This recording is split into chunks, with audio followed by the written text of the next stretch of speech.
How to turn off quiet mode on Instagram. Let's jump right into the steps. First off, you want to go ahead and open Instagram on your phone. Then you want to tap on profile, that is in the bottom right corner. Tap on 3 horizontal lines on the top right corner, then tap on settings.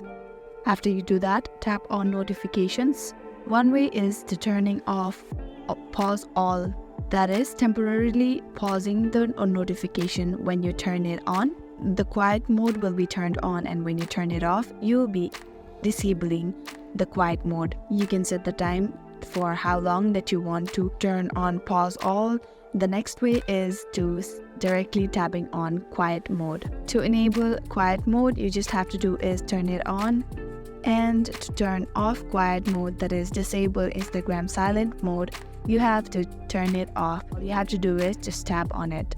And that is very simple way on how you can turn off quiet mode on Instagram. I really hope this video helped you out. Thank you so much for watching till the end.